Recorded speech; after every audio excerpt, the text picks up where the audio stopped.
Alors, bonjour à toutes et tous.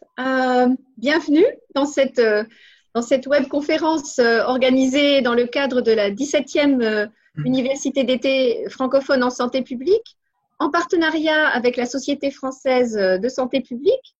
Je suis Christine Ferron, je suis déléguée générale de la Fédération nationale d'éducation et de promotion de la santé, également vice-présidente de la SFSP, et j'aurai le plaisir d'animer ce temps de découverte et d'échange. Cette conférence qui se déroulera jusqu'à 18 heures, elle a pour titre Comprendre enfin la recherche interventionnelle en promotion de la santé. Elle recueille un grand succès puisque le nombre d'inscrits est maximal. Il atteint une centaine de participants. Tout le monde n'est pas encore arrivé. Du côté des conférenciers, alors nous aurons le plaisir et l'honneur d'accueillir Chloé Amand, qui est docteur en sociologie et référente recherche et méthode d'enquête à l'instance régionale d'éducation et de promotion de la santé en Auvergne-Rhône-Alpes. Nous accueillerons également Joël Kivitz, maître de conférence en sociologie à l'école de santé publique de l'Université de Lorraine, et Benjamin Tézier, doctorant du laboratoire APEMAC, adaptation, mesure et évaluation en santé, également de l'Université de Lorraine. Et sans plus tarder, donc le cadre étant posé et le temps étant compté, je leur laisse la parole.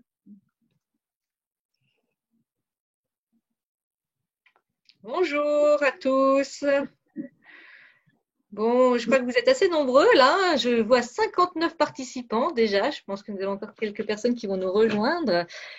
Et du coup, on voulait mettre à profit le début de cette conférence pour être dans un mode collaboratif. On va vous faire travailler un petit peu pour vous donner un peu d'appétit à ce qu'on va vous raconter tout de suite.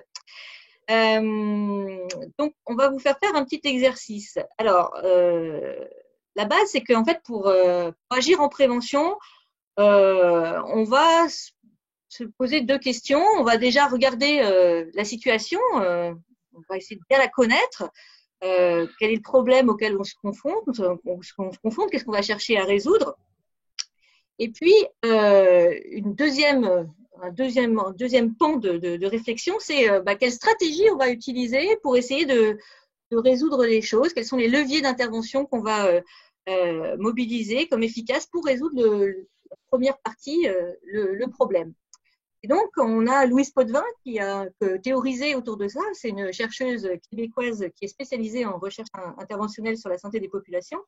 Elle distingue deux grands champs de recherche, donc deux grands types de sciences, la science des problèmes, l'analyse de la situation, et la science des solutions sur comment résoudre ce problème. Donc voilà, le petit sondage qu'on va vous faire partager, là, auquel vous allez pouvoir participer, ça va vous amener à essayer de réfléchir à qu'est-ce qui relève de la science des problèmes et qu'est-ce qui relève de la science des solutions. Et vous allez voir que ça a un lien tout à fait étroit avec la suite de notre propos.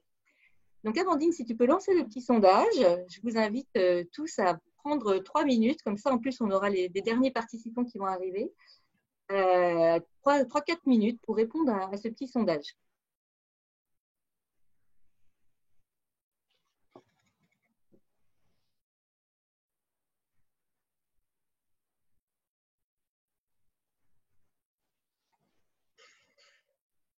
Et on n'a pas le droit de copier les uns sur les autres, là. Je sens que ça copie. Hein.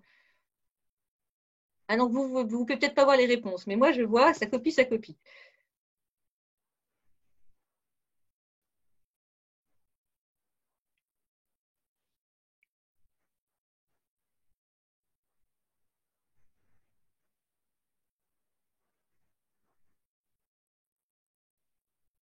Il y a Monsieur Barrault qui demande, ou Madame Barrault, je ne sais pas, il n'y a pas de prénom, euh, pourquoi il n'a pas le sondage. Est-ce qu'il y a d'autres personnes qui ne voient pas le sondage? Amandine, est-ce que tu peux voir du coup?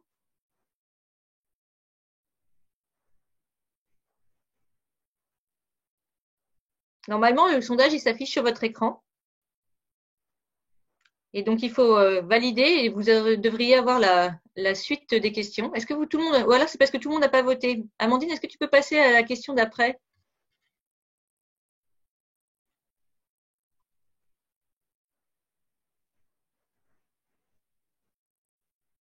Je ne sais pas si ça passe à la question d'après.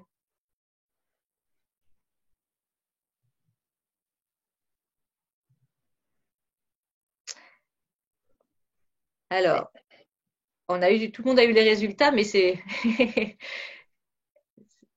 Ah si, on a la deuxième question là. Je me permets de demander à tous les participants de bien vouloir couper leur caméra aussi, s'il vous plaît. Merci beaucoup.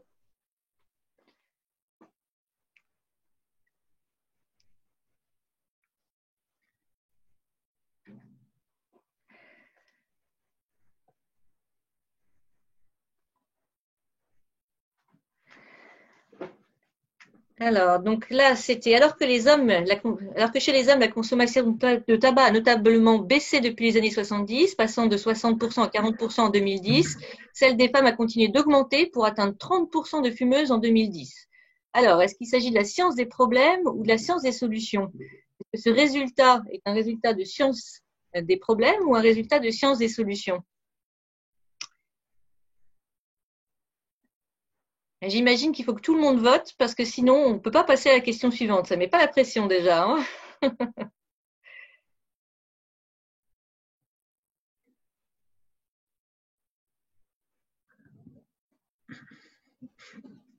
C'est pas très ergonomique, hein. Je vais peut-être le faire à la main, du coup, les suivantes, parce que sinon, je ne sais pas si on va réussir à aller jusqu'au bout. Pardon, Chloé, je regarde le chat et il y a des personnes qui disent qu'elles n'ont pas la Ouais, question 2. Alors, je voudrais juste signaler que les questions s'affichent toujours avec le numéro 1, mais ça n'empêche pas que ce soit la deuxième question. voilà. Et puis, par contre, on est toujours qu'à la deuxième, quoi. Oui. Du coup, je vais peut-être les faire à l'oral parce que sinon, on va pas, on va passer beaucoup de temps sur cette question-là. Ah, alors, l'approche par les pairs permet de limiter la consommation d'alcool chez les jeunes. Alors, science des problèmes ou science des solutions? Alors là, nous avons un résultat assez massif de science des solutions. Nous avons même 100% de science des solutions. Ah non, quelqu'un qui propose science des problèmes.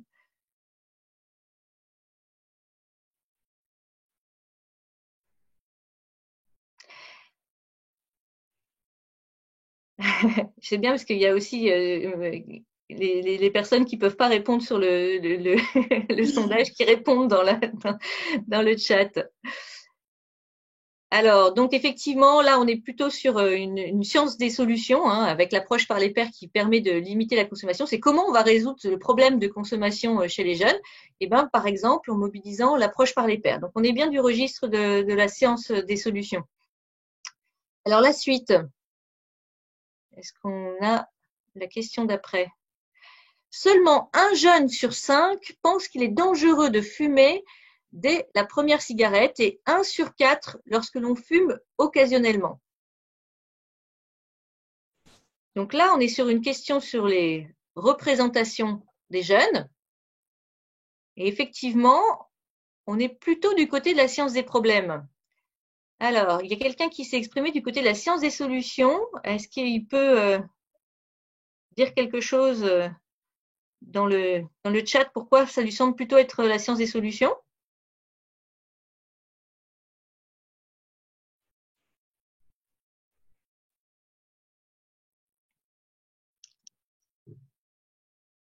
Alors, NDB, quand vous mettez vos noms avec des initiales, on ne va pas vous retrouver, c'est sûr.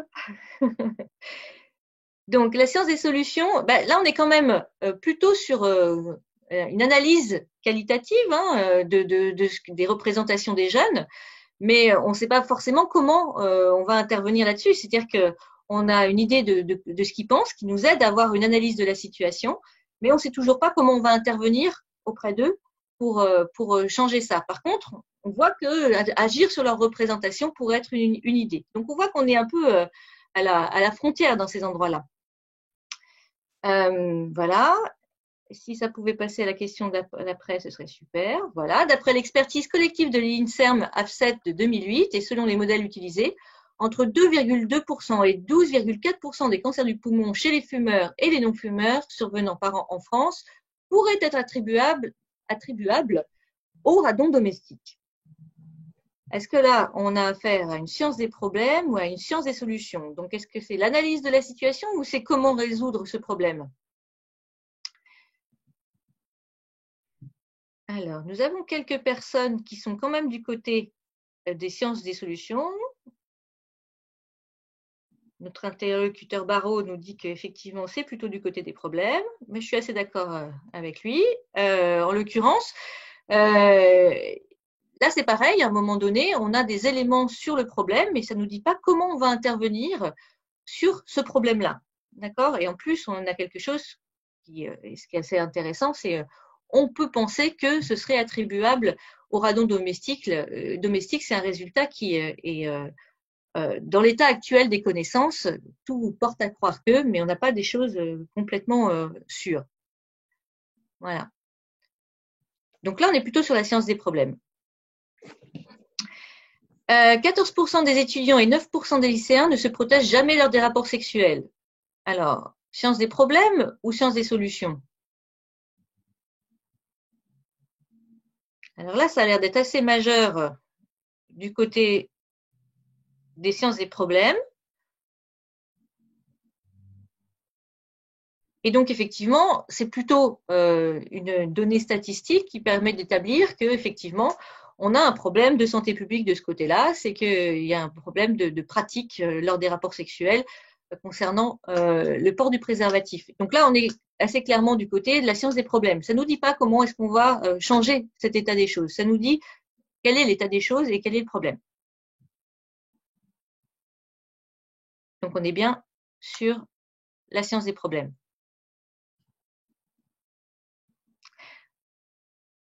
Voilà, question suivante. Plus l'intention est forte, attention, c'est plus difficile. Plus l'intention est forte, plus la personne fera l'effort d'aller vers ce comportement et plus il sera probable qu'elle s'engage dans ce changement de comportement. Alors, plus l'intention est forte, donc en gros, là, c'est une question de motivation. Plus on est motivé, plus on va changer son comportement. Alors, est-ce qu'on est dans la science des problèmes ou est-ce qu'on est dans la science des solutions? C'est pas évident celle-là hein, de question parce que on voit qu'on est un peu entre les deux. C'est-à-dire que on décrit les mécanismes par lesquels les personnes changent de comportement. Comment est-ce qu'on va augmenter la motivation des personnes? Donc, ça nous permet de comprendre un mécanisme, de comprendre sur quoi on va intervenir, mais ça ne nous donne pas de stratégie concrètement sur qu'est-ce qu'on va mettre en œuvre. Donc, on est bien sûr ce qu'il faut savoir en termes de rouage, mais pas forcément sur quel levier on va tirer pour faire avancer les choses. Comment est-ce qu'on peut augmenter la motivation d'une personne? Là, par exemple, on n'a pas tous les éléments pour intervenir, mais on va dire que ça contribue effectivement à la science des solutions. Vous voyez, c'est pas si simple et si parfois c'est un peu à la frontière entre les deux.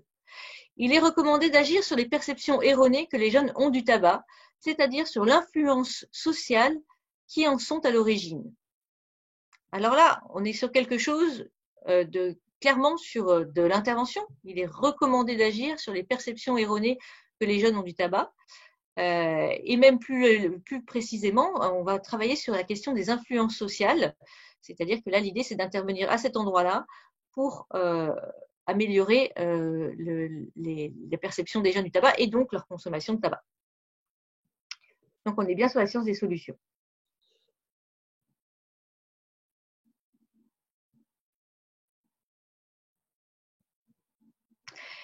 Ensuite, les 3 premières années de la vie sont déterminantes non seulement pour le développement de l'enfant, mais aussi pour la santé globale de la santé globale de l'adulte qu'il deviendra. Alors, les 3 premières années de la vie sont déterminantes non seulement pour le développement de l'enfant, mais aussi pour la santé globale de l'adulte qu'il deviendra. Donc là, c'est un résultat qui fait état du moment auquel intervenir, parce qu'effectivement, on a mis en évidence les corrélations sur ce qui se passe dans cette période-là de la vie par rapport au reste de l'existence, notamment sur la question des inégalités sociales de santé. Ça se joue beaucoup sur les 3 premières années de vie. Donc, c'est un élément aussi des sciences des solutions, mais en même temps, ça ne nous dit pas forcément comment on va intervenir. Ça cible à quelle période il faut intervenir. Donc, c'est un élément de la solution, mais ça ne nous donne pas forcément des éléments sur comment intervenir. C'est à quel moment intervenir. qui est déjà une partie du problème. Voilà. Donc là, vous voyez, on a d'ailleurs un vote assez tranché, enfin assez entre les deux, moitié-moitié pratiquement, et c'est aussi à cause de cette limite entre les deux. Et une personne dans le chat qui dit c'est ni un problème ni une solution. Alors, est-ce que c'est un problème? On a quand même un problème à résoudre, hein. C'est comment est-ce qu'on ne va pas augmenter les inégalités sociales de santé et comment on va améliorer la prévention. Et on sait du coup, avec ce résultat-là, que c'est en intervenant dans les 3 premières années de vie qu'on sera les plus efficaces. Mais après, effectivement, c'est un embryon du problème pour résoudre les choses. On va dire que si on construit une intervention, on va en tout cas tenir compte de ce paramètre-là. Donc, on est quand même pas mal sur la question de la solution à cet endroit-là. Voilà. Je pense qu'on a fini avec les questions. Il y en avait une autre encore ou pas? Non, c'était tout. Je crois que c'est tout bon. Voilà. Donc c'est un petit remue-ménage déjà pour essayer de se poser des questions sur qu'est-ce qui relève de la science des problèmes et qu'est-ce qui relève de la science des solutions. Et on va voir que globalement, ça structure un peu la question aussi de la définition finalement de la recherche interventionnelle. Mais Joël Kivitz va nous faire un petit topo là-dessus. Oui, c'est à mon tour. Mais oui. Bonjour à tous et à toutes. Alors, moi, j'ai toujours le sondage qui s'affiche. Ce que je vais faire, c'est partager mon écran. Donc, dans un instant.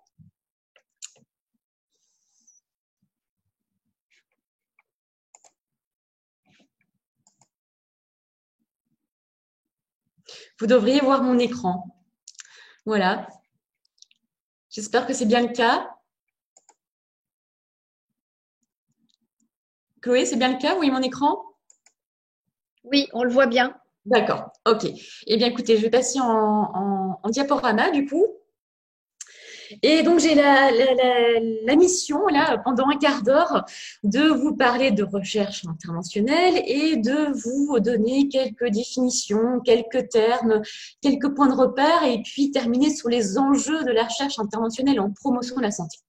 Donc, c'est ce que je vais essayer de faire, sachant qu'effectivement, on pourrait en parler bien longtemps et puis revenir sur des définitions. Vous savez, la question de la définition, on définit et puis voilà, il y a des nuances, il y a des variations et donc on va essayer tous ensemble de définir cela et de commencer par le problème, la question qu'on va poser, qu'est-ce que la recherche interventionnelle en promotion de la santé? Qui est déjà en soi une question parce que là-dedans, on a recherche en promotion de la santé, d'une part, recherche interventionnelle d'autre part. Alors, est-ce que c'est la même chose? Est-ce qu'on doit les rejoindre toutes les deux? Donc, par quoi je vais commencer pour définir tout cela, sachant qu'on peut se poser la question de ce qu'est la recherche, mais là, on est parti pour vraiment longtemps. Disons simplement quand même que c'est la production de connaissances originales, nouvelles, innovantes. On va en rester là. Et on doit aussi définir la promotion de la santé. Mais là, je pense que vous savez tous ce que c'est la promotion de la santé. Je ne vais pas faire l'affront de redéfinir ça. Alors, je propose de partir de la recherche en promotion de la santé et de commencer par ça. Voilà comment je commencerai. Je dirais d'abord que la recherche en promotion de la santé, et ne vous inquiétez pas, je vais arriver à la recherche interventionnelle très très vite, est une recherche au service de l'innovation sociale et en santé aussi, de l'innovation sociale et en santé. Alors, rappelons juste, effectivement, que la Charte d'Ottawa en 86 aborde la santé comme une ressource de la vie quotidienne à préserver, promouvoir, restaurer.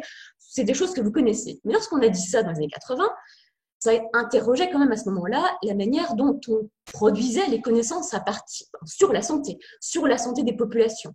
Là, je reprends ce que dit une excellente auteure dans un excellent chapitre qui est Christine Ferron. Effectivement, jusqu'alors, la recherche en santé publique était de nature épidémiologique. On vise encore la description, l'analyse des problèmes de santé avec une épistémologie guidée par la notion de facteur de risque. Alors, je ne vais pas définir facteur de risque et je vais quand même dire que la recherche en épidémiologie est importante et nécessaire, est effectivement quelque chose qui est important et qu'il faut avoir. On doit effectivement comprendre ce problème.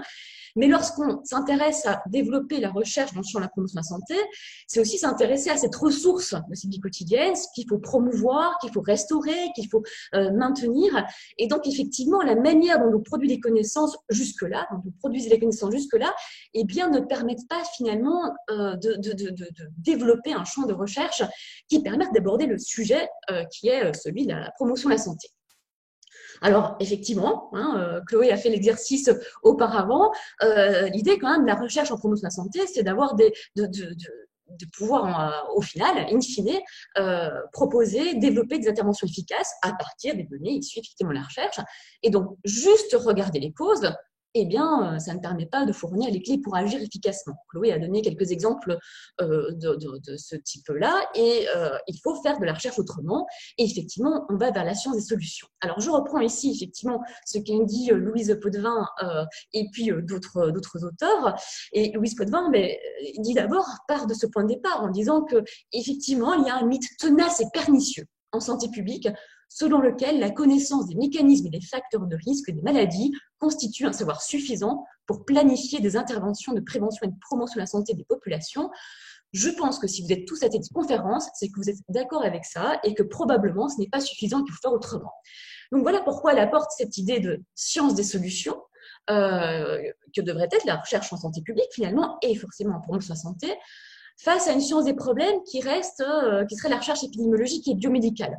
Travaillant avec beaucoup d'épidémiologistes, de biostatisticiens, de médecins, je vous dis que cette science des problèmes a sa place, mais effectivement, la recherche en promotion de la santé, c'est autre chose. C'est tourner vers l'intervention, c'est tourner vers l'action, c'est savoir comment faire, et c'est pas simplement savoir comment faire, c'est aussi à partir de quoi, à partir de quelles données je peux effectivement asseoir ou développer, élaborer une intervention.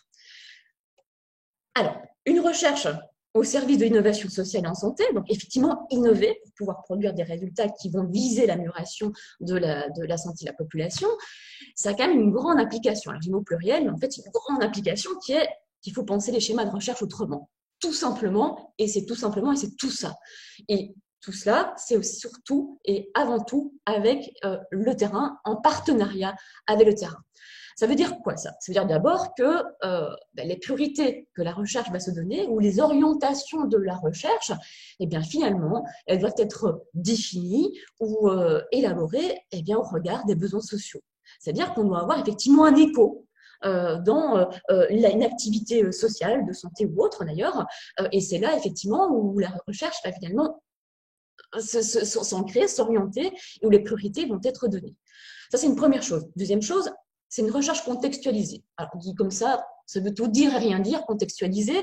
Je vais donc un peu expliquer. C'est-à-dire qu'effectivement, il faut que ce soit une recherche, ou c'est une recherche en tout cas, qui est située géographiquement, par exemple. Ça peut être par rapport à un territoire, mais ça peut être aussi situé par rapport à des activités, des champs d'activité ou du champ de pratique, par rapport à certains acteurs. Et puis, c'est aussi une recherche qui est un peu sur le terrain, qui est là, qui travaille avec les acteurs. Alors, je vais peut-être caricaturer en disant ça, mais c'est en fait une recherche qui est un peu en opposition ou à l'opposé de la recherche qui c'est la recherche en laboratoire, dans les universités, dans les centres de recherche, dans les bureaux, où des gens très intelligents font plein de choses super, effectivement. Eh bien, la recherche en promotion de la santé, c'est un peu ça, mais c'est surtout ça dans un contexte géographique, social, politique, économique.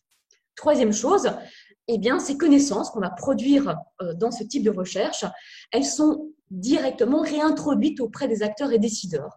Elles sont en fait mobilisables d'abord, et puis mobilisées, et puis parfois il faut aider aussi à ce qu'elles soient mobilisées par les acteurs qui font les interventions, les acteurs qui sont au contact de la population, les acteurs aussi qui développent leurs idées et qui sont forts de propositions, et aux décideurs. Les décideurs qui sont là pour soutenir, financer, on y reviendra, et là aussi les connaissances sont effectivement réintroduites, orientées ou proposées dans des formes qui sont mobilisables pour ces acteurs et décideurs, et donc ça implique effectivement qu'à un moment, ces acteurs et décideurs, on ne les voit pas à la fin, mais on les voit dès le départ.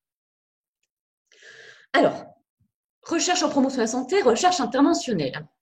Là aussi, je me repose sur un écrit très très intéressant et vous irez lire ce chapitre-là sur la recherche interventionnelle en promotion de la santé. Recherche en promotion de la santé, c'est la recherche des études sur les interventions destinées à améliorer la santé. Recherche interventionnelle, ça peut être ça. Sauf que c'est surtout, en santé des populations en tout cas, c'est explorer les effets sur la santé d'interventions qui peuvent être menées dans d'autres secteurs, qui ne sont pas spécialement affichés, labellisés, étiquetés santé. Donc d'autres secteurs que le secteur sanitaire, qui visent aussi parfois d'autres objectifs que l'amélioration de la santé. Prenons l'exemple qu'on partage probablement, qui est le réaménagement d'un quartier, toutes les politiques aussi d'urbanisme, de mobilité, qui ont pour objectif d'améliorer peut-être la mobilité. Pour ceux qui vivent dans des régions où il y a une question de mobilité entre ville et ruralité, effectivement, ce qu'on fait, les transports publics, comment on aménage ça, c'est effectivement de la mobilité. C'est d'urbanisme aussi, mais c'est aussi de la santé. Eh bien, la recherche interventionnelle a aussi pour objectif d'explorer les effets sur la santé de ce type d'intervention. Alors, c'est une démarche, la recherche interventionnelle, qui va être définie au regard d'une priorité, donc partagée par les acteurs, les décideurs, les élus, les chercheurs. Je pense que les deux présentations que vous aurez par la suite montreront bien le fait que ce soit indispensable de partager ce regard-là. Produire ensuite des résultats qui vont favoriser la mise en œuvre d'interventions. Là aussi, le petit exercice l'a montré tout à l'heure, mais selon des méthodologies qui ont fait la preuve de leur efficacité aussi. Donc, on est faire des interventions, la mise en œuvre, on va aider à la mise en œuvre d'interventions, mais à partir d'une méthodologie qui nous permet de dire que oui, c'est comme ça qu'il faut faire parce que effectivement la recherche, le cadre de la recherche nous a permis de dire que c'est plutôt vers là où il faut aller. Ce que propose Haut et Potvin comme définition, c'est que la recherche interventionnelle, c'est l'utilisation des méthodes de la recherche pour produire des connaissances concernant des interventions. Là, on a déjà 3 éléments importants. C'est bien les méthodes de la recherche, on est bien dans la recherche. On produit des connaissances nouvelles, innovantes, originales, concernant des interventions qui peuvent être menées ou non dans le champ de la santé. Donc ça, c'est effectivement ces points de repère-là qui sont, me semble-t-il, importants à garder en tête. Christine Ferron nous rappelle qu'il y a 3 composantes essentielles dans la recherche interventionnelle. D'une part, on s'occupe des interventions complexes. Les interventions en promotion de la santé sont des interventions dites complexes parce que souvent, elles reposent sur des programmes qui sont multidimensionnels, parfois sur plusieurs secteurs. Elles sont donc intersectorielles. Elles comprennent beaucoup d'acteurs. Elles ont plusieurs stratégies, plusieurs leviers. Elles visent aussi l'action sur différents déterminants sociaux, culturels, environnementaux, et ainsi que ces déterminants de la santé interagissent, son interaction. Donc effectivement, on a un niveau de complexité important et la recherche interventionnelle va non pas simplifier, mais va prendre d'emblée, se donne comme objectif d'englober et de comprendre cette complexité. On pourra y revenir aussi par la suite dans les présentations qui suivront, mais c'est effectivement un enjeu important, un enjeu qu'à la fois les acteurs, les chercheurs, les décideurs, tous les gens qui sont impliqués dans la recherche interventionnelle essayent de travailler parce qu'effectivement, il y a beaucoup de défis là, méthodologiques et conceptuels. Ce n'est pas que la méthodologie, c'est aussi du conceptuel derrière cela. Deuxième composante, ça repose, la recherche interventionnelle, ce n'est pas simplement une recherche interventionnelle, une recherche qu'on fait un peu sur le terrain, comme ça, une petite enquête qu'on a envie de mettre sur pied. C'est une très bonne idée de commencer par ça. Mais derrière, il y a une méthodologie scientifique rigoureuse et des compétences pointues. Donc effectivement, il y a des cadres à suivre, des cadres qui existent, sur lesquels on va se reposer, de nouveau des cadres conceptuels et méthodologiques, des outils de la recherche qu'on va mobiliser selon les codes, qui sont les codes de la recherche, et donc il faut être formé pour faire effectivement certains aspects, mener cette recherche interventionnelle. Et ensuite, on va produire des connaissances spécifiques sur les interventions, pas simplement les résultats, c'est au-delà du résultat. Quels sont les leviers qui ont été mobilisés? Quels sont les mécanismes? Comment ça fonctionne? Quelles ont été les modalités de mise en œuvre? Est-ce que c'est reproductible? Donc, on a plusieurs éléments comme ça. C'est les connaissances, pas simplement en termes de résultats, mais bien en termes aussi de fonctionnement. Et moi, je rajoute une 4e composante. Je pense que la recherche interventionnelle est une recherche, effectivement, qui est dans la défense du rôle social de la recherche. Étant sociologue, effectivement, je défends ce point de vue-là, mais je pense qu'effectivement, et je reviens à ce que je disais au début sur l'innovation sociale et en santé, je pense qu'effectivement, la recherche interventionnelle s'inscrit dans cette perspective-là. Alors, je vais terminer sur les enjeux. Alors, un enjeu un peu que vous avez partagé avec moi très vite. Effectivement, On en parle beaucoup, on fait beaucoup de choses autour. Là, il y a cette conférence aujourd'hui, il y aura un module de l'université d'été sur la recherche interventionnelle. On est souvent sollicité, soit en tant que chercheur, soit en tant qu'acteur intermédiaire comme Chloé. On sent bien qu'il y a une demande et continuons à sensibiliser les chercheurs, les acteurs, les décidants sur la pertinence de la recherche interventionnelle, sur les manières de faire. Et on pourrait ajouter pas mal de choses comme ça. Faisons effectivement du plaidoyer autour de cela. Il y a encore beaucoup de communication et beaucoup de pédagogie à faire autour de cette recherche interventionnelle donc qui est pour le coup prometteuse. Mais si on doit mettre 3 enjeux aujourd'hui, j'en ai retenu 3 aujourd'hui. Première chose, je pense qu'un des enjeux, c'est qu'on est sur une temporalité longue. L'horizon, il est loin. Et une recherche interventionnelle, ça prend du temps. C'est quelque chose qui est certes compliqué à mettre en place, mais ça, c'est pas très grave parce qu'on s'en sort toujours. On est des gens intelligents, on arrive à trouver des solutions. Mais la temporalité est longue et parfois en contradiction avec nos manières de travailler, que ce soit en recherche ou dans l'intervention, où on doit aller vite, où les résultats doivent arriver très, très vite. Or, la recherche interventionnelle et la vitesse, voilà, ça ne fait pas encore trop bon ménage. Et donc, il faut pouvoir ménager ça et trouver effectivement une sorte de rythme qui n'est pas toujours évident et il faut pouvoir un peu négocier là-dessus. Deuxième enjeu, eh bien, les financements. C'est sûr que ça prend du temps, ça prend du temps humain de faire. Et donc, il faut trouver, garantir, assurer des financements. Et donc, là aussi, il faut aller les chercher. Mais une fois qu'on les a, parfois, ils ne sont pas suffisants parce que, de nouveau, ça prend du temps parce que ça demande d'aller sur le terrain, ça demande de recueillir des données, ça demande et qu'elle a peut-être moins de visibilité et de moins de reconnaissance dans le champ de la recherche. Et donc, peut-être qu'elle a moins de financement pour l'instant. Donc, c'est un vrai enjeu. Et ben, je pense que c'est aussi aux chercheurs, aux acteurs d'aller chercher cet argent et de dire non, c'est d'argent qu'on demande, on en a besoin, effectivement, c'est nécessaire. Et troisième enjeu, me semble-t-il, c'est trouver la perle rare qui fera effectivement le lien entre la recherche et le terrain. Trouver ces profils de médiateurs, de coordinateurs. On en a une là parmi nous aujourd'hui, donc voilà. Chloé, j'aime quand tu me parles comme ça, Joël. Mais c'est évident que les chercheurs sont de très bonne volonté, les acteurs aussi et les décideurs aussi. Mais il faut un chef d'orchestre, ou en tout cas, il faut quelqu'un qui puisse lier tout ça. Quelqu'un qui puisse être issu soit du monde de la recherche, soit du monde de l'intervention, limite, peu importe, mais quelqu'un qui soit en mesure, effectivement, de pouvoir faire ce lien, ce liant, cette communication vraiment nécessaire. Et forcément, ça va en lien avec les 2 autres enjeux.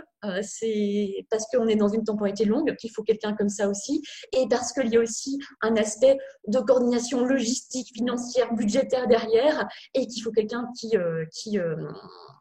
soit là. Alors, je pense que j'ai fait un tour rapide de ce que c'est la recherche interventionnelle et qu'on a maintenant 2 exemples qui vont permettre peut-être d'être plus, de montrer un petit peu ce qu'il en est sur le terrain. Donc, la recherche interventionnelle de Polytab de Chloé et puis la recherche sur laquelle travaille Benjamin qui est la recherche process. Et je dois arrêter le partage. Attendez, je vais l'arrêter. Ouais, merci Joël. On va essayer d'illustrer ça. Effectivement, on s'est dit que quand on a fait le programme de cette conférence, que ce serait intéressant d'illustrer par des exemples concrets. Alors moi, plutôt du côté justement du point de vue des acteurs de terrain, et Benjamin plutôt du côté justement de la recherche, parce qu'évidemment, c'est pas tout à fait, vous allez le voir, les mêmes façons de présenter les choses, les mêmes façons dans ce qu'on va mettre en avant, c'est pas les mêmes choses. Et donc du coup, c'était c'est justement ce principe-là qu'on voulait partager avec vous. Alors moi aussi, je vais partager mon écran, il y a pas de raison. Alors, voilà. Est-ce que vous voyez mon écran là? C'est bon? Tous les collègues ont raccroché? Est-ce que j'ai partagé? Alors. Vous voyez un partage d'écran ou pas, Joël? Non, pour l'instant, non. Alors, je partage ici, voilà. Et je partage comme ça. Là, on doit être bien là. On voit. Voilà. Voilà. Donc, effectivement, je voulais vous présenter le projet Polytab. Alors, Polytab, c'est ce qu'on lui a trouvé un petit nom parce que justement, ça fait partie des choses aussi. Ça aide chacun à se repérer de quoi il s'agit parce que le titre officiel, quand on a déposé le projet, c'était la territorialisation de la politique de réduction du tabagisme en France, le dispositif Moi sans tabac à l'épreuve du terrain. Donc, on voit déjà là qu'il y a peut-être besoin que je traduise un petit peu ce qui a voulu être dit lors de cette réponse à un appel à projet recherche. On est sur des mots qui effectivement sont déjà tout de suite assez conceptuels. En fait, l'idée, c'était de dire, ben voilà, à un moment donné, il y a des politiques de santé publique qui sont financées, organisées au niveau national. Et puis après, il y a une déclinaison de ces projets sur les territoires. Et il y a des acteurs intermédiaires qui sont les intermédiaires de cette politique, qui mettent en œuvre ces politiques publiques, qui jouent un rôle assez important et qu'on connaît pas forcément très bien. Et là, l'idée, c'était de prendre l'exemple du mois sans tabac. J'imagine que vous connaissez tous le mois sans tabac, parce que si vous ne connaissez pas, vous avez loupé quelques épisodes. Ça fait quelques années là maintenant qu'on est sur cette question-là. D'ailleurs, ça commence au 1er novembre, maintenant qu'on en parle. Et donc, c'était voir quel était le rôle des acteurs intermédiaires, qui étaient les ambassadeurs du mois sans tabac. Donc, c'est une politique nationale, elle se décline, c'est Santé publique France qui met ça en place. Il y a des ambassadeurs dans chacune des régions. Les ambassadeurs, c'est parfois des IREPS, parfois des AMPA, parfois d'autres dispositifs qui portent cette ambassade. Et puis après, ils s'organisent pour décliner ça avec du soutien aux acteurs qui veulent mettre en place des projets en matière de prévention du tabagisme sur les territoires. Donc, on a plusieurs types d'acteurs, d'accord, le niveau national. On a les acteurs régionaux qui sont les ambassadeurs. Ça, ce sont les acteurs intermédiaires. Et puis après, il y a les acteurs de terrain, les entreprises, les centres sociaux, les collectivités qui veulent mettre en place des choses. Et à ce moment-là, justement, ils peuvent se faire accompagner par les acteurs intermédiaires. Donc, la question qui se posait, c'était de mieux comprendre ce que ça produisait, cette politique de santé publique, comment ça se territorialisait, comment ça se trouvait un ancrage sur les territoires. Et du coup, quel rôle jouaient les acteurs intermédiaires sur ces questions-là? Quel rôle de traduction, d'orientation? Comment ils faisaient évoluer les pratiques au niveau de la mise en place? Et finalement, qu'est-ce que produit la mise en œuvre territoriale du mois sans tabac? Donc, comment ça s'organise? C'est une forme d'évaluation aussi du coup de la politique, mais surtout l'analyse du processus pour qu'on puisse comprendre comment on en est arrivé là. C'est l'idée, encore une fois, ça c'est vraiment un élément aussi important dans la recherche interventionnelle. Pas juste d'attester d'une efficacité, mais c'est de comprendre comment on est arrivé à ce résultat. Et ça, c'est très important parce que c'est aussi ce qui va vraiment permettre qu'on intervienne en fait et qu'on rétablisse un certain nombre de principes d'intervention. Voilà, c'est un projet collaboratif entre l'Université Lumière-Lyon 2 et l'IREPS Auvergne-Rhône-Alpes. Pardon, il ne faut peut-être pas que je parle aussi vite. C'est possible. Je vous ai fait une petite diapo avec toutes les personnes impliquées dans ce projet. Alors, pourquoi? Parce que justement, c'est le côté collaboratif de la recherche interventionnelle qui est important ici, parce que c'est plusieurs acteurs qui viennent de champs professionnels différents. Vous avez Caroline Fro qui est plutôt de sciences politiques, Bastien Guillermin qui est plutôt de la sociologie, Aurélie Desfriches-Doria qui est plutôt information-communication. Et puis après, vous avez les autres acteurs qui sont les acteurs intermédiaires de l'IREPS, mais on voit que du coup, il y a déjà plusieurs disciplines qui se regroupent autour de ce projet, et puis plusieurs types effectivement d'acteurs, les acteurs de la recherche et les acteurs de terrain. Alors, on voit que j'ai essayé de classer les choses pour dire, voilà, chacun a un peu une mission, un rôle à jouer là-dedans. Il y a la responsabilité scientifique qui va porter aussi, justement, la responsabilité de recherche de l'affaire avec Caroline Fro. On a le côté plutôt ingénierie de la recherche avec le recueil de données, l'analyse des données. On a justement l'analyse des réseaux et des argumentaires qui vient compléter l'analyse au niveau de sociologique qu'on peut donner par ailleurs. Et puis, il y a ce rôle de coordination acteurs intermédiaires et acteurs de la recherche. Alors ça, voilà, c'est là où moi, je trouve une place. Je suis à la fois chercheur associé dans le laboratoire Triangle, un laboratoire sciences politiques et sciences humaines. Et en même temps, je travaille à l'IREPS Auvergne-Rhône-Alpes dans un rôle, non pas de chercheuse, mais un rôle d'acteur de terrain, référente recherche, où je travaille aussi à la coordination du dispositif Émergence, qui est un dispositif qui fait du lien justement entre acteurs et chercheurs. Et donc, on voit que je suis à cette interface un peu avec un profil un peu hybride. Et puis, on a la mission aussi de faisabilité des dispositifs de recueil de données et intérêt pour les acteurs. Et ça, c'est le rôle que joue Émilie Progin, qui est en fait l'ambassadrice régionale de Moi Sans Tabac, qui est la coordonnatrice de ce projet au niveau régional.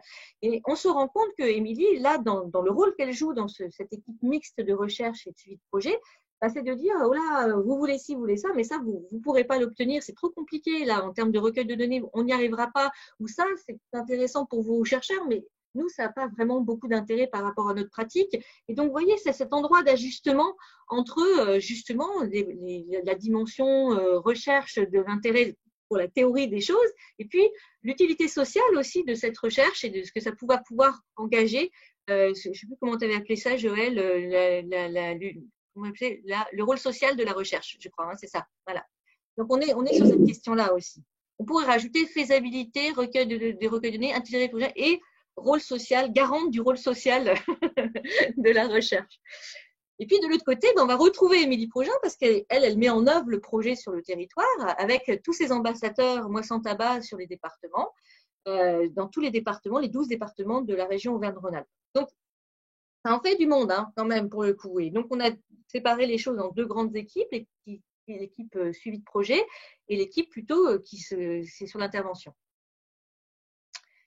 Donc ça, j'avais fait un petit cadre pour vous mettre à l'intérieur de ça où sont les chercheurs. Et comme le disait tout à l'heure Joël, c'est un travail d'apprivoisement parce que en fait, c'est pas spontané de travailler en collaboration. Et souvent, d'ailleurs, c'est les personnes qui viennent me voir, des acteurs de terrain qui disent « Ah, on voudrait bien qu'il y ait une recherche, etc. On voudrait savoir avec qui on peut bosser. » Et c'est pas si simple que ça. Ça prend du temps. Il faut qu'on connaisse un peu, qu'on sache si on est sur les mêmes positions, justement si par rapport à cette question du rôle de la recherche, c'est possible ou pas, etc. Alors, il y a des gens qui cherchent à rentrer. Les choses sont déjà bien avancées. Si vous pouvez cliquer, les autres, ça m'aiderait, parce que sinon, ils se mettent devant ma diapo, je ne vois plus rien.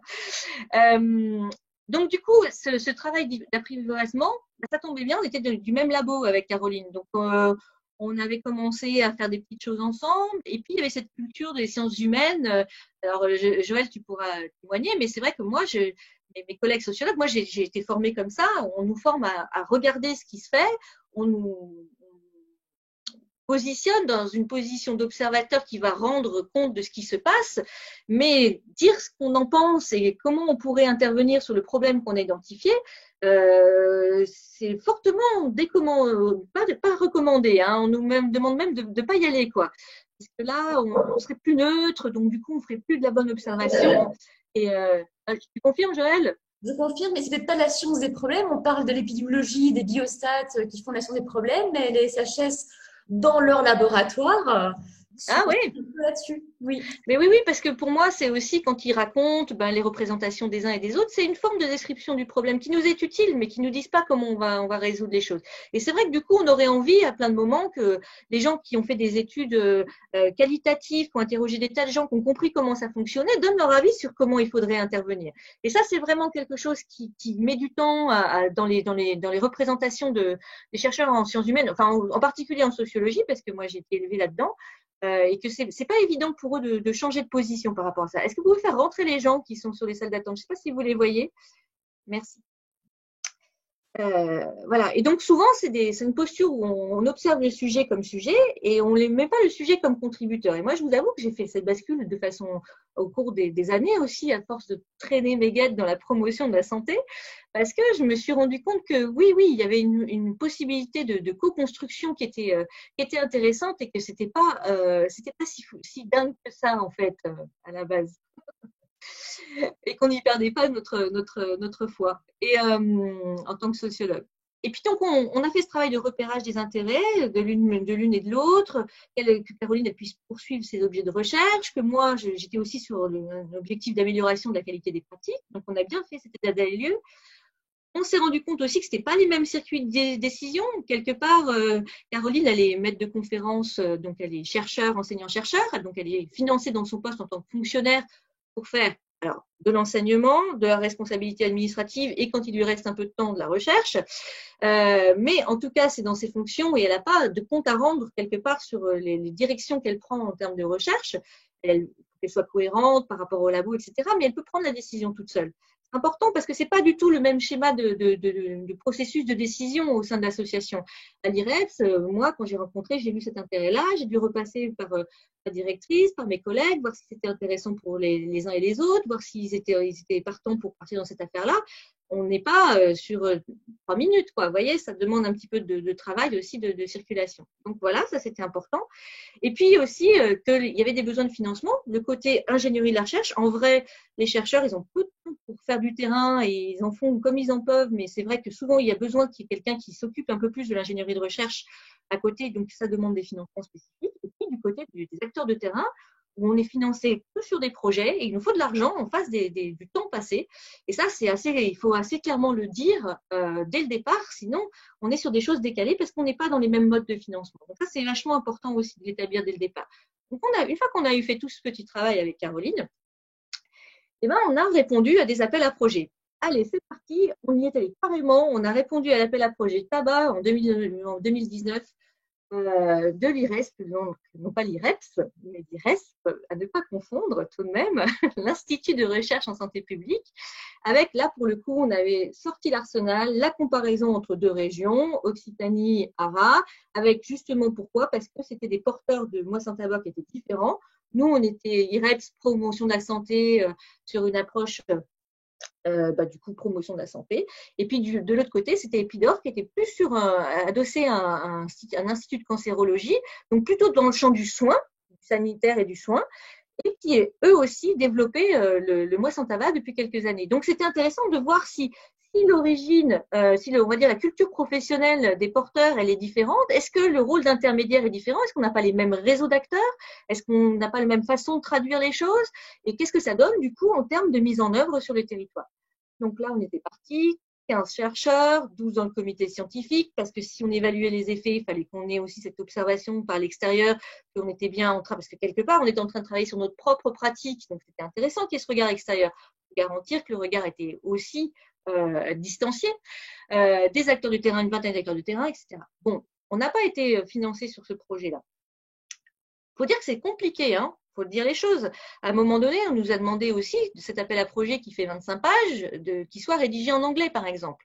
Eh ben, ça paraît bête comme chou, mais en santé publique, les gens sont bien formés en anglais, mais nous, en promotion de la santé, en sciences humaines et en sciences politiques, l'anglais, quand il a fallu traduire, on n'avait pas de moyens pour le faire, c'était compliqué, quoi. Enfin, c'était loin d'être simple. Bon, on va dire que c'est la traduction qui a fait qu'on n'a pas été financé. Et puis, bon. Ensuite, il y a eu cette idée de dire, tiens, la région Auvergne-Rhône-Alpes propose aussi un financement, le pacte Ambition Réussite 2019. Super. Donc, on est reparti, on a remonté 4 ans de travaux, on a réduit sur la région, on a réduit le conseil scientifique, le comité scientifique, donc le territoire, le comité, moins d'acteurs, une contribution plus restreinte aussi des acteurs de terrain. Et là, de choses en autre, finalement, problème hop, on a répondu hors délai, mais genre 2 heures hors délai. Donc là, on a des coups près aussi qui arrivent comme ça. Des fois, on n'est pas préparé à ce genre de choses. Et c'est la réalité des choses, il faut le savoir. C'est pour ça que je le partage, parce que quelque part, il faut aussi partager des expériences malheureuses. Et puis finalement, un petit appel à projet pluridisciplinaire interne à l'Université Lyon 2. Alors, un tout petit financement, mais qui permet de commencer le travail, justement, avec un ingénieur de recherche postdoctorant à temps partiel. Il n'y a plus de comité scientifique, on n'en a pas les moyens dans cette première étape. En tout cas, il n'y a pas de temps de travail pour les acteurs. C'est l'IREPS qui contribue du coup sur quelques lignes de financement à avancer sur ce travail. Mais au moins, on a la possibilité d'amorcer les choses et de rechercher d'autres financements. Donc ça a été accepté. Et on a sélectionné pour le coup 2 territoires, la Loire et la Haute-Savoie. Donc, on est parti. Là, on est en pleine campagne moisson tabac. Ça s'amorce concrètement au niveau des activités mises en œuvre en septembre. L'équipe de suivi de la recherche, elle a statué sur une stratégie pour vous dire un peu comment ça s'est passé, pour mettre en adéquation les possibilités et les intérêts de chacun. L'équipe de recherche, elle a participé au temps de réunion régionale. Ben oui, parce que ça s'organise en fait, cette affaire. Comment ces médias, l'ambassadeur régional se coordonne avec les ambassadeurs départementaux, quel message ils adressent, comment ils montent leur formation, comment ils montent leur conseil méthodologique, qu'est-ce qu'il y a comme contenu, et c'est là que ça se décide. Donc ça s'observe. Et puis après, là, comment ça se passe sur les territoires. Et c'est là que dans une réunion régionale, c'est pas l'équipe de recherche qui a dit nous, il faut qu'on travaille sur la Loire et la Haute-Savoie, c'est voilà, nous, on a un certain nombre de critères. Ça nous semblerait intéressant d'avoir une approche territorialisée parce qu'il nous semble qu'il y a une histoire de réseau. Vous confirmez, OK, à votre avis, c'est quel territoire qui peut partir là sur ce projet-là? Et donc, ça s'est décidé en collaboration avec les acteurs de terrain. Enfin, les acteurs intermédiaires, mais moins sans tabac. Et à la fin, les ambassadeurs en département ont fait, enfin, à la fin, ensuite, les ambassadeurs ont fait remonter les archives parce que finalement, on a, depuis 2016, pas mal de choses en stock sur ces questions-là et c'est ça qui va être analysé. Et puis, on a la chercheuse en information communication qui a regardé un peu tout ce qu'on avait, qui a commencé à proposer des pistes d'exploitation possibles, des bases de données, articuler les questionnements généraux et les projets et de voir qu'est-ce qu'on pouvait faire. Et ça, c'est en négociation. Du coup, on est en train de regarder entre ce qui est faisable, ce qui est pertinent, ce qui peut représenter un intérêt. Voilà, donc ça, on va pouvoir le faire un peu, une analyse évaluative de la mise en œuvre régionale, des effets sur la couverture géographique, sur les secteurs qui sont couverts aussi professionnels. Ça, c'est relativement faisable. Mais comment les acteurs de terrain mobilisent les ressources proposées par les acteurs intermédiaires, ça, on ne peut pas le faire. C'est-à-dire qu'on ne sait pas ce que ça va produire en vérité. Et ça, c'est un truc qu'on n'a jamais l'occasion de faire. C'est-à-dire qu'on lance des choses, on fait des accompagnements, on fait des formations. Ça, c'est le cœur de métier de l'IREPS. On fait pas mal de choses qui pourraient être ressources pour les acteurs de terrain en tant qu'acteurs intermédiaires. Mais on ne sait pas ce que les gens en font en fait derrière. Qu'est-ce qu'ils mobilisent? Qu'est-ce qu'ils ont retiré de la formation méthodologie de projet? Qu'est-ce qu'ils ont retiré de la formation évaluation? Qu'est-ce qu'ils ont retiré de l'accompagnement méthodologique? On ne sait pas. Et là, c'était l'occasion d'aller voir. Donc pour nous, c'est ça, cette recherche. Ça doit permettre aux acteurs intermédiaires des territoires d'améliorer à la fois le déploiement et l'efficacité de leurs actions avec cette position réflexive sur leur pratique. Et si possible, si on peut faire financer, ce serait vraiment ça qui serait intéressant, c'est que c'est pas juste dans la tête que ça se passe, mais qu'ils aillent voir sur les territoires, dans les sites, qu'est-ce que ça a produit et qu'ils puissent du coup réajuster le cas échéant leurs interventions. Voilà, merci. J'ai été longue, je suis désolée. Benjamin, il te reste un peu de temps quand même. Est-ce qu'on pose quelques questions du coup ou on pose des questions à la fin? Alors, nous avons pris 10 minutes de retard. Il est 17h25. Donc, je vous propose de donner la parole à Benjamin et de regrouper les questions après l'intervention de Benjamin. Il n'y a eu que, enfin, de mon côté en tout cas, 2 questions. Donc, je pense qu'on peut envisager un regroupement après l'intervention de Benjamin Tézier. Voilà, et du coup, là, c'est vrai que vous pouvez exprimer toutes vos questions, vos réflexions dans la barre de chat pour que Christine puisse synthétiser tout ça. Donc, n'hésitez pas, exprimez-vous. Hein. Faites-nous savoir que vous n'êtes pas endormis derrière votre écran. Bonjour à tous. Alors, je vais prendre le relais sur ces 2 interventions riches et sensées. Je vais essayer d'être aussi pertinent. Alors, moi, dans ce travail de collaboration, on peut dire que j'ai en quelque sorte une double casquette parce que je suis entraîneur dans les clubs sportifs et donc je développe cette casquette de chercheur à travers mon doctorat. Normalement, vous voyez l'écran? Oui, il arrive. Bon. Il arrive. Ok.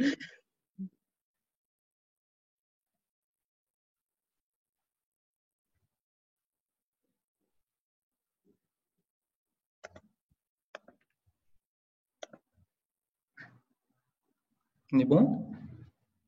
On le voit, mais il n'est pas en mode diaporama. Ça devrait être bon. Oui, ça y est, merci. Alors moi, je vais vous parler de la recherche interventionnelle donc à travers un projet qui s'appelle le projet Process et qui a pour objectif de faire des clubs sportifs, des milieux de vie promoteurs de santé. Alors, c'est un travail qui est mené par une équipe de 6 chercheurs et professionnels de santé publique. Vous verrez dans cette présentation comment l'interdisciplinarité et la réflexion commune qui est créée à travers le travail de collaboration de chercheurs, d'acteurs de terrain, de décideurs et d'acteurs intermédiaires, comment ce partenariat permet de trouver des solutions pertinentes pour faire du club sportif un milieu de vie promoteur de santé.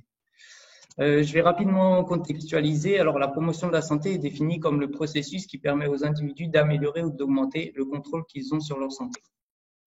Cette approche est basée sur le modèle socio-écologique et sur l'approche par milieu de vie, qui considère que la santé est influencée par des conditions variées, des acteurs multiples qui interagissent entre eux et que les individus s'engagent dans des milieux de vie dans lesquels des déterminants environnementaux, organisationnels et individuels interagissent entre eux et sur leur santé.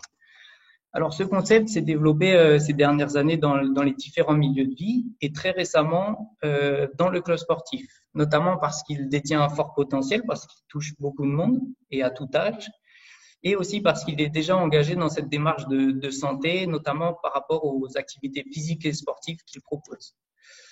Alors, on s'est posé tout un tas de questions de comment faire pour que ce club sportif devienne promoteur de santé. Donc, quelle perception et attentes ont les clubs? De quel soutien les clubs ont-ils besoin? Qu'attendent les membres des clubs sportifs?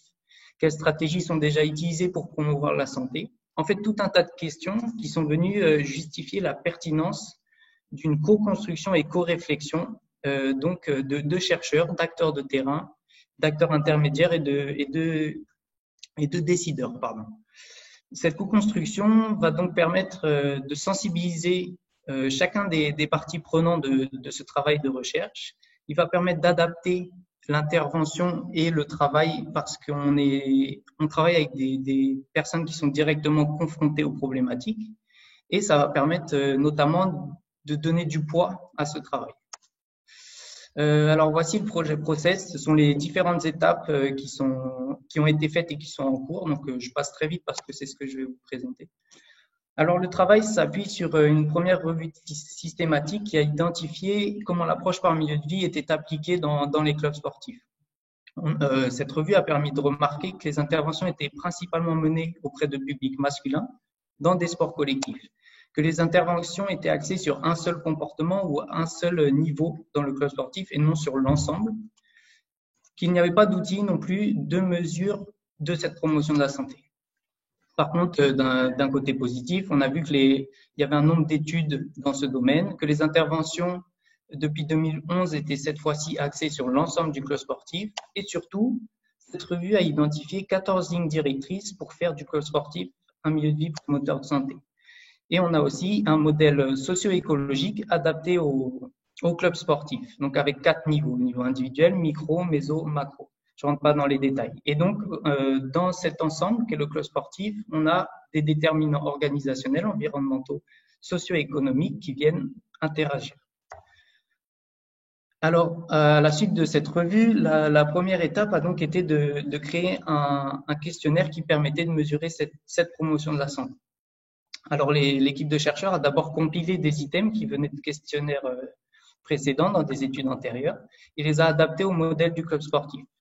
Ensuite, on a fait ce qu'on appelle une étude Delphi. On a sollicité 69 experts, on va dire experts, on considère les experts en santé publique, les dirigeants des clubs, les acteurs régionaux sportifs, nationaux, et ils étaient issus de 13 pays différents. On leur a demandé, dans un premier temps, d'ajouter, de reformuler ou de supprimer les items qui étaient pertinents ou qui avaient du sens.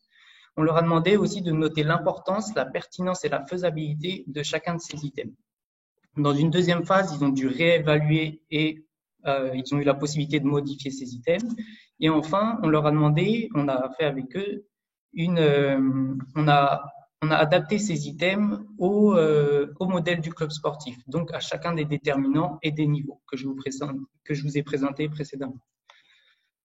Au total, 62 items qui permettaient de mesurer les perceptions de promotion de la santé à chacun des niveaux et des déterminants du club sportif ont été créés. Ensuite, on a dû valider ce questionnaire. Alors pour ça, on a dû déjà traduire de l'anglais au français. Donc, on a fait appel à des experts de la langue anglaise et française qui ont traduit et adapté les items.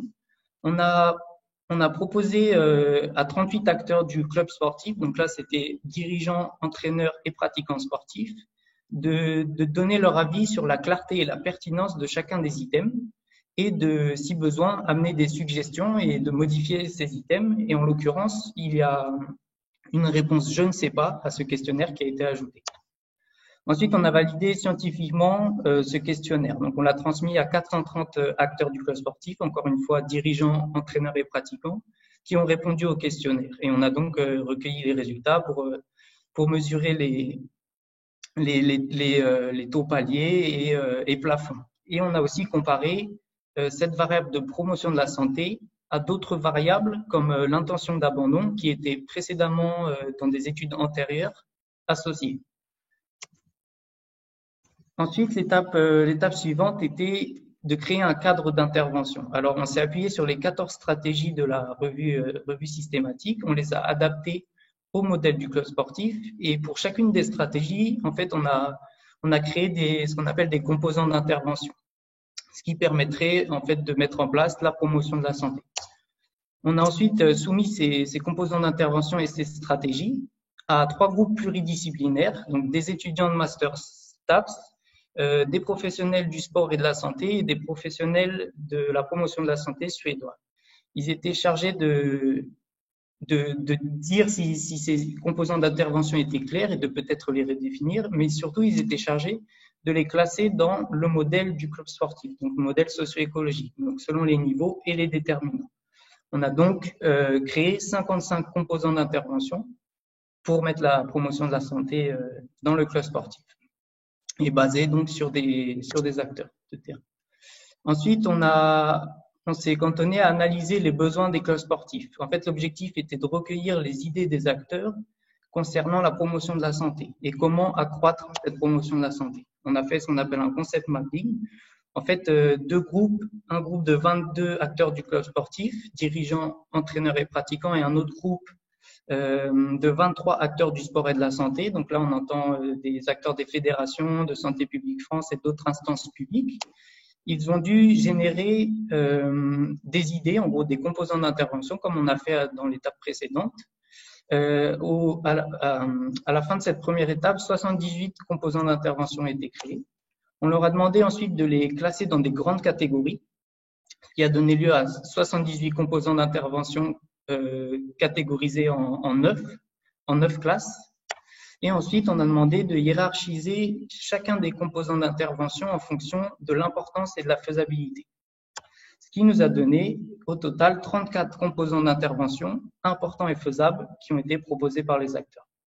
Donc, au vu de cette analyse des besoins et du cadre de création d'intervention, on a trouvé pertinent et surtout important d'inclure 3 nouveaux niveaux au modèle du club sportif. Donc, les fédérations sportives, les acteurs de santé publique et les acteurs politiques. Ensuite, selon ce modèle, on a classé chacun des composants d'intervention qu'on avait créés, plus ceux qui ont été créés après l'analyse des besoins et le concept mapping, dans le modèle du club sportif, comme vous pouvez voir à droite. On a donc en fait des composants d'intervention qui sont attribués à chaque niveau et selon chaque déterminant pour le club sportif. L'étape suivante était la capitalisation d'expérience. L'objectif était de transformer des savoirs en connaissances partageables. Alors, pour ce travail, on a recensé auprès de 8 clubs sportifs affiliés au Comité national olympique et sportif français qui ont mis en place des projets de promotion de la santé dans lesquels ils intégraient l'ensemble du club sportif. Ils avaient au moins 2 partenaires extérieurs et c'était des projets qui duraient au moins 1 an. Par exemple, le football club La Montagne a mis en place une action de promotion de la santé auprès des jeunes pour les sensibiliser sur les comportements de santé et les styles de vie favorables. Ou encore l'ASM de Clermont qui a mis en place, après une analyse globale du club, un besoin de soutien scolaire pour les jeunes de la ville. Donc voilà, ils ont mis en place en fait un soutien scolaire après les cours de sport pour des jeunes de la ville. Suite à cette capitalisation, on a pu donc mettre en place des cartes d'identité des projets, qui recensent des exemples concrets d'intervention, qui mettent aussi en avant le fait que les composants d'intervention et stratégies qui ont été développés étaient pertinents parce que les clubs en fait mettaient en place ces composants d'intervention. Et on a pu identifier les caractéristiques, des limites, des avantages et des objectifs que les clubs sportifs peuvent avoir. Alors, après toutes ces étapes, il y a eu aussi on a cherché à recenser les actions de promotion de la santé au sein des fédérations. On a contacté 3 responsables du sport santé de 3 fédérations différentes pour leur demander qu'est-ce qu'était la promotion de la santé pour eux et comment ils la mettaient en place. Un autre travail qui est visé et qu'on va mettre en place, c'est d'interroger directement les pratiquants sportifs sur comment ils perçoivent la santé au sein de leur club sportif et comment les clubs sportifs pourraient améliorer leur santé. Et enfin, donc, c'est l'étape qui est en cours et qui arrive dans les semaines à venir. En fait, on a l'objectif pendant la saison prochaine sportive, donc en septembre, de mettre en place une étude pilote auprès des clubs sportifs pour développer donc des interventions de promotion de la santé. Mais pour mettre en place cette intervention, il faut qu'on soit capable d'accompagner les clubs. Donc, on a prévu 4 journées de co-construction avec une quinzaine d'acteurs, donc des acteurs des clubs sportifs directement, des acteurs de santé publique, des décideurs politiques, donc des chercheurs. Et on va travailler sur la construction d'un accompagnement individuel sous la forme d'un MOOC, qui est un outil de formation en ligne avec des exercices, des réflexions partagées, et un accompagnement collectif, donc plus en présentiel, dans lequel on va aider directement dans les clubs sportifs les intervenants à mettre en place leur intervention de promotion de la santé. Donc, on voit bien à travers ce travail l'intérêt de collaborer entre chercheurs, acteurs de terrain, acteurs intermédiaires et décideurs. Et ça permet donc des points que j'ai déjà abordés au début, mais de sensibiliser directement les acteurs et les parties prenantes, d'amener une réflexion qui est contextualisée et pertinente, puisque co-construite, de produire des données prometteuses, peut-être probantes, qui sont basées sur des savoir-faire. Et enfin, ça permet aussi d'une meilleure acceptation des clubs sportifs, puisque c'est un travail qui a été mené avec un partage de savoir et de différents Et voilà, je vous remercie pour votre attention. J'espère avoir été plus ou moins clair et puis je suis dispo pour des questions ou des remarques. Merci. Merci beaucoup à tous les trois, Chloé, Joël, Benjamin. Nous avons pris toujours un peu de retard. Alors, je vais me permettre de poser 2 questions qui reviennent très, très souvent quand on présente la recherche interventionnelle. La première, c'est quelle est la différence entre recherche évaluative, recherche-action et recherche interventionnelle? Question assez classique. Et puis, comment identifie-t-on les labos quand on est acteur de terrain, qu'on a envie de mettre en place une recherche interventionnelle? Comment est-ce qu'on identifie les labos de recherche qui seraient éventuellement intéressés? Voilà, je vous pose déjà ces 2 questions-là qui reviennent assez régulièrement. Vas-y Joël, sur la distinction entre les différents types de recherche, je parlerai de la deuxième. J'ai commencé par la deuxième. Ah mince. Non, mais c'est vrai que, alors pour les labos, c'est vrai que c'est une question qui revient souvent. Prenez contact avec l'université qui est la plus proche de chez vous, regardez qui sont les chercheurs, renseignez-vous, regardez, envoyez des mails. Alors c'est vrai qu'il y a quelques labos qui sont un peu plus repérables, à Lyon, à Nancy, quelques équipes à Paris, à l'EHESP. On va avoir effectivement voilà, quelques centres. Alors si vous n'êtes pas vous dans ces régions-là, vraiment n'hésitez pas à aller frapper à la porte des chercheurs. Alors ils vous répondent pas dans la demi-heure, on est bien d'accord, et parfois il faut relancer les chercheurs pour qu'ils vous répondent, mais ça vaut le coup.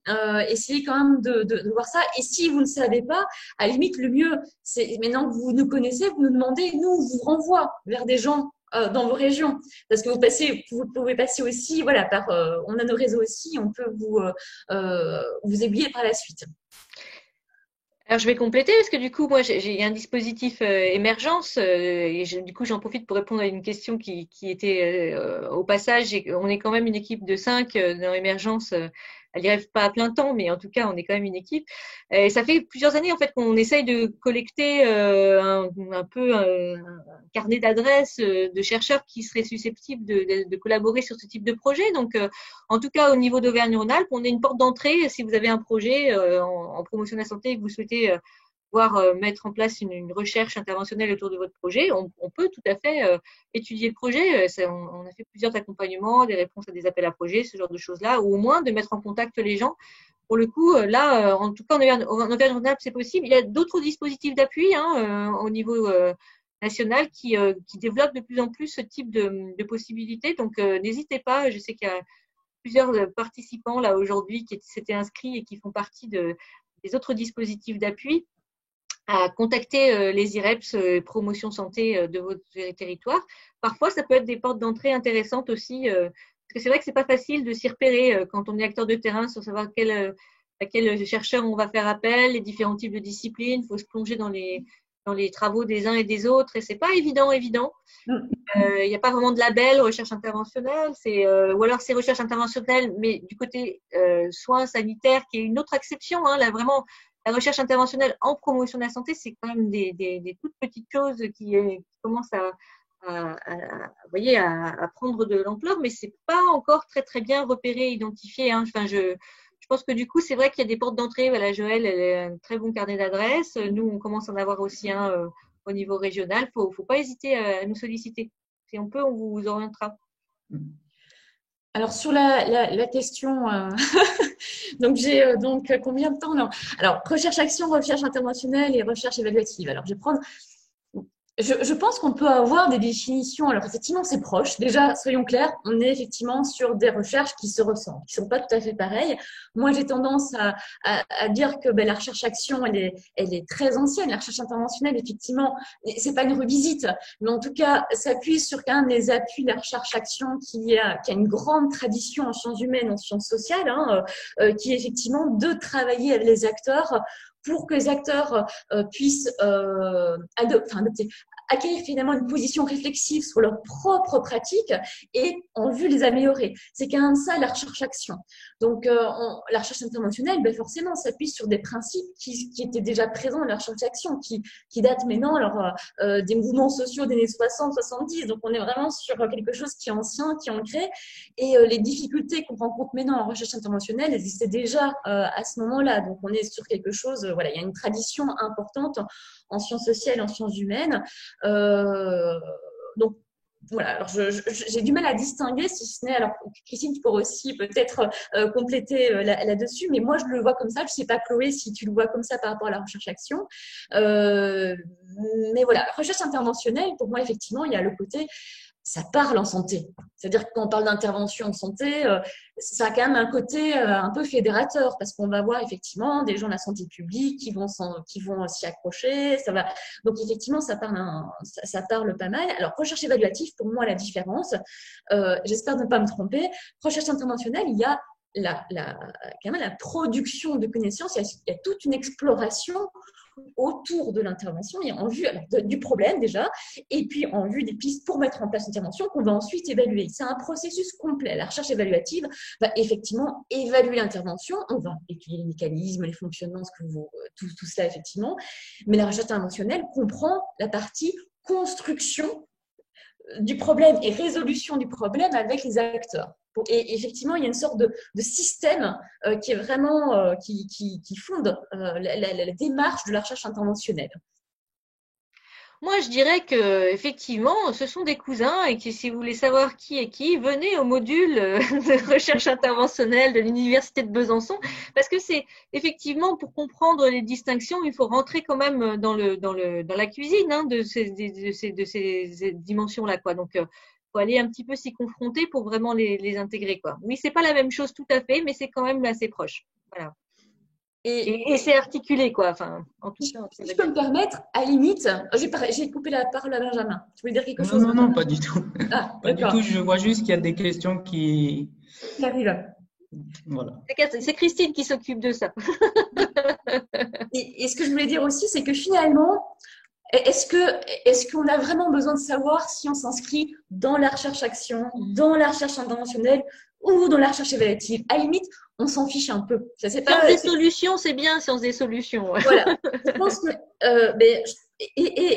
Benjamin et Chloé ont deux perspectives très différentes, mais effectivement, il y a une collaboration à un moment. Cette collaboration, elle est fondée sur un questionnement qui a réuni à un moment des chercheurs, des acteurs, à des moments différents. On voit bien que c'était pas au même moment, c'est pas la même. Et c'est ça qui est important. Je pense que, et toujours dans cette féminité, effectivement, d'améliorer l'état de santé ou d'explorer les effets sur la santé d'une intervention. On est toujours dans cette perspective-là. La limite, dans quelle case on se pose, c'est pas très grave si on est un peu dans plusieurs cases. Ce que je préciserais, c'est que ce qui nous intéresse dans la recherche interventionnelle, c'est pas tant de savoir si l'intervention est efficace, ça c'est une des dimensions, l'efficacité de l'intervention, mais c'est aussi de savoir comment est-ce qu'elle s'est construite et par quel processus on a cette efficacité. C'est la question de la transférabilité quand même qui est sous-jacente dans cette affaire-là. Ah, Benjamin, merci de couper ton micro. Et donc, du coup, cette question de la transférabilité du coup, de l'analyse, c'est hyper important parce qu'on a beaucoup aussi de résultats de recherche interventionnelle où ce qui va être communiqué, c'est plus le résultat de dire avec une méthode d'évaluation extrêmement rigoureuse, mais où on n'a pas la description de l'intervention elle-même. Et ça, c'est plus délicat après à utiliser. Donc, l'évaluation de l'intervention, des résultats que ça produit, oui. Mais si on n'a pas le processus, par quel moyen on est arrivé à cette affaire-là, on loupe une étape. Et c'est pour ça que c'était intéressant dans la proposition de Benjamin, la dimension de capitalisation. C'est quelque chose qu'on développe aussi parce que finalement, c'est rentrer dans le squelette de l'intervention qui va nous intéresser pour savoir justement qu'est-ce qui fait que ça a fonctionné ou que ça n'a pas fonctionné d'ailleurs, parce que ça aussi, c'est intéressant. C'est rarement partagé, mais c'est très intéressant. Alors, c'est très bien parce que ces dernières interventions, Chloé, en fait, répondent aussi à des questions qui arrivent dans le chat. Hein. Est-ce que l'intervention doit être construite en même temps que le programme de recherche? Quels sont les résultats produits par une recherche interventionnelle? Bon, voilà, il y a tout un panel qui est présenté là et je pense que tu as répondu là-dessus aussi. Donc, voilà. C'est vrai que là, par exemple, entre Benjamin et moi, nous, on a mis une recherche sur une action qui était déjà mise en œuvre parce que ça nous intéresse de voir qu'est-ce que ça produit exactement, quels sont les mécanismes. Donc, on est bien sur les registres aussi des leviers dans les interventions. Et Benjamin, c'est plus quelque chose qui a été co-construit pour voir un peu ce que ça pourrait donner, quoique vous vous basez sur des choses qui existent déjà aussi. Et ça pourrait être aussi des dispositifs en recherche interventionnelle où on crée une intervention en collaboration acteurs de terrain chercheurs et qu'on va regarder comment ça évolue. Ce que dit Louise Potvin, c'est qu'en tout cas, ce n'est pas une intervention de chercheurs. C'est-à-dire que c'est une intervention qui est bien construite par des spécialistes de l'intervention et c'est une des caractéristiques aussi. Et par ailleurs, par rapport à tous les termes qu'on vient d'évoquer, un terme a été ajouté dans le chat qui est la recherche en implémentation, par exemple. Hein. En fait, Louise Potvin, elle se sort de cette difficulté-là en disant la recherche interventionnelle, c'est un terme parapluie en dessous duquel on va pouvoir retrouver toutes sortes de recherches, de la recherche-action, de la recherche-action, de la recherche évaluative, de la recherche en implémentation, même parfois des essais randomisés contrôlés, etc. Peu importe, effectivement, c'est pas ça qui fait la recherche interventionnelle, c'est vraiment une recherche qui répond à la définition que Joël a donnée au départ et à laquelle je vous renvoie en fait pour définir ce qui va relever d'une recherche interventionnelle et ce qui va moins en relever par contre. Voilà, donc c'est tous les critères que Joël a présentés en début d'intervention.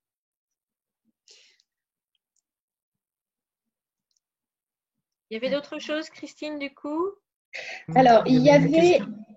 Pardon, Christine. Benjamin, vas-y, Benjamin, oui. Tu veux pas m'introduire? Alors, c'était concernant le concept mapping. En fait, à la fin du concept mapping, il a été ajouté 3 niveaux. Et en fait, les premiers niveaux c'était le niveau micro qui concernait les actions des entraîneurs envers les pratiquants, le niveau méso qui concernait les actions des dirigeants envers les entraîneurs et le niveau macro qui concernait les politiques et orientations du club. Et donc, il a été trouvé pertinent d'inclure dans les stratégies et les composants d'intervention à mettre en place, d'inclure les fédérations sportives, les acteurs de santé publique et les décideurs politiques. Et donc, c'est plus, ça se distingue pas en fait, c'est complémentaire. Ça vient ajouter plus d'acteurs et plus de réflexion et plus de moyens aussi d'agir pour promouvoir la santé dans le club sportif de manière plus globale.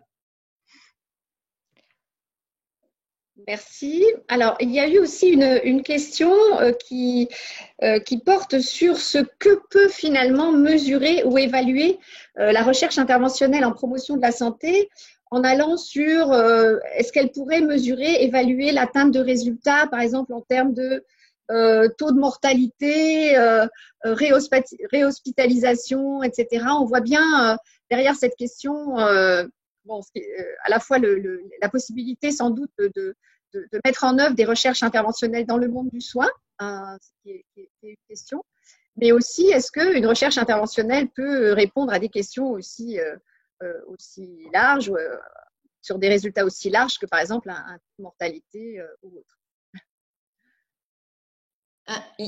Je ne sais pas si je pourrais répondre à toute la question. En tout cas, ce qui est sûr, et je pense que les personnes qui ont posé la question viennent de là, hein, je pense que il y a un pont à faire, en tout cas, entre ce qu'on appelle les recherches interventionnelles telles qu'on en a discuté aujourd'hui et toutes les recherches en service de santé qui ont tendance à se développer beaucoup, qui viennent effectivement du monde anglo-saxon, où on retrouve pas mal de choses, même si au départ, hein, finalement, l'histoire n'est pas la même. Parce que les enjeux ne sont pas les mêmes au départ. Hein. Je pense que sur le terrain, de ce que je peux connaître des gens qui sont proches de moi, et finalement, on n'est pas si différent. Et donc, effectivement, la recherche de santé va beaucoup effectivement intégrer cette partie résultat, hein, mais va aussi beaucoup intégrer et s'inspirer de ce qu'on fait en recherche interventionnelle pour comprendre ces résultats.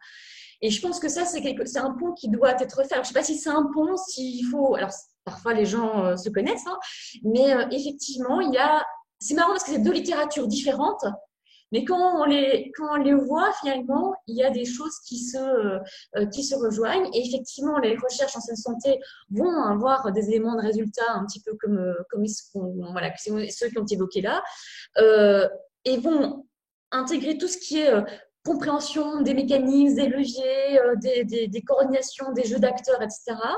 Et, donc, ça, c'est la recherche interventionnelle. Et la recherche interventionnelle, pour moi, alors vous direz ce que vous en pensez, mais intègre aussi des résultats. On a aussi des résultats dans la recherche interventionnelle. C'est pas simplement que des connaissances sur l'intervention, comment elle fonctionne. C'est bien sûr ça, et c'est beaucoup ça. Mais on a aussi des résultats qui sont d'autres natures. Et parce qu'on a des équipes de recherche qui sont souvent pluridisciplinaires, et si on est dans l'interdisciplinarité, on peut produire ces résultats. Après, c'est des gros projets, et donc effectivement, parfois on voit pas, enfin c'est compliqué à mettre en place, bien sûr, et puis là, ça pose d'autres soucis. Chloé. Oui, ben tu mettais une longue route et une question de temporalité aussi dans cette affaire-là. À partir du moment où on est sur le soin, a priori, on est sur des pathologies, le temps il est un peu plus court. En tout cas, quand on est sur de la prévention et de la promotion de la santé, on est sur des temps très longs, avec des approches complexes, avec justement, on travaille sur tous les déterminants de la santé. Donc, évidemment, isoler quelque chose de tout ça, c'est pas si simple que ça non plus. Donc, on peut mieux travailler. Effectivement, on peut avoir une évaluation d'un certain nombre d'effets qui sont produits. Après, en termes de santé publique, à proprement dit, des effets analysés par des indicateurs de type indice de masse corporelle ou etc. On peut avoir des petites choses, mais c'est généralement difficile d'isoler les résultats de l'intervention par rapport au reste. Par contre, il y a quand même un certain nombre de choses qui se font, et c'est vrai que l'analyse croisée des résultats, justement des éléments d'efficacité qu'on a pu identifier à droite et à gauche, fait quand même qu'on a une certaine robustesse dans ce qui est considéré comme efficace et ce qui ne l'est pas, quoi. Et voilà, et c'est intéressant. Par exemple, on sait aujourd'hui que juste informer les gens, ça ne suffit pas à produire des changements, ou alors ça augmente les inégalités sociales de santé. Donc voilà, ça fait partie des résultats de la recherche à un moment donné. Et c'est une question d'intervention. Informée suffit, mais n'est pas suffisant, mais nécessaire. Voilà, ça, par exemple, c'est un résultat. Merci. Alors, nous arrivons vers la fin de cette conférence. Tout à fait désolée pour les dernières questions qui arrivent dans le chat. Chloé et Joël, je crois que vous vouliez poser deux questions. On va passer à la conclusion, j'ai l'impression, parce qu'on n'a plus le temps. D'accord. Donc, on va aller effectivement vers la conclusion. Joël va conclure. Tu veux que je remette les petites diapos, Joël, du coup, sur la fin, là?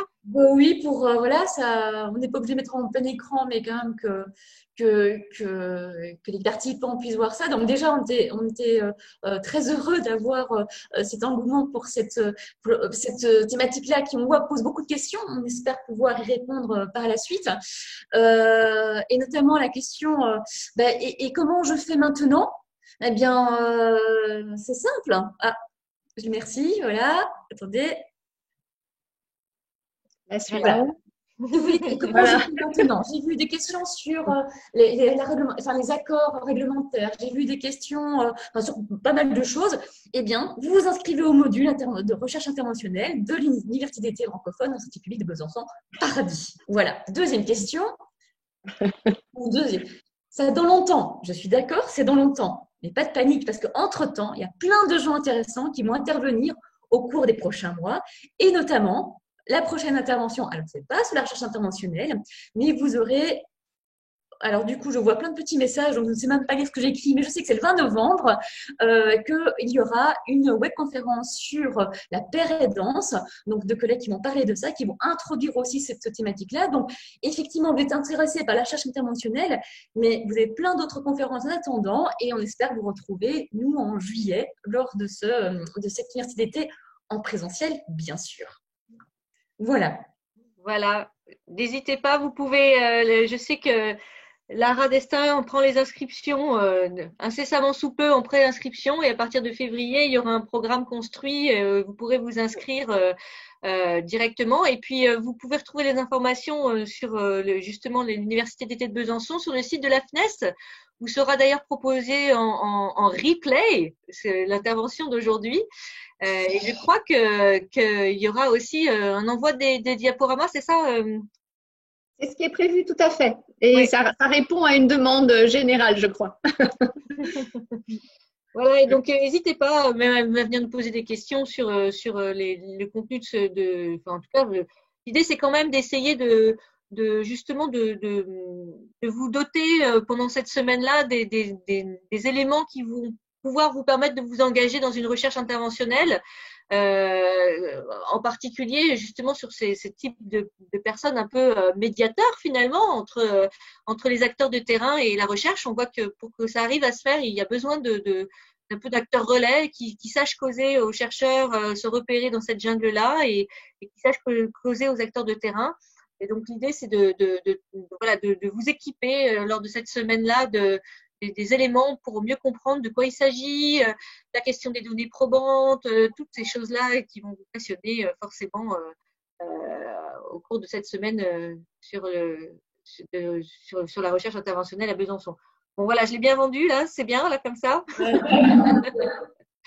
Normalement, il va y avoir une influence. Donc vraiment un très grand merci à tous et toutes pour votre participation. Un très grand merci à nos trois intervenants, aux organisateurs de cette webconférence. Merci à la SFSP, aux membres de l'équipe de l'Université en santé publique de Besançon, et puis au plaisir de vous retrouver tous et toutes pour continuer les échanges autour de ces passionnants sujets. Voilà. Au revoir à tous. Au revoir. Voilà.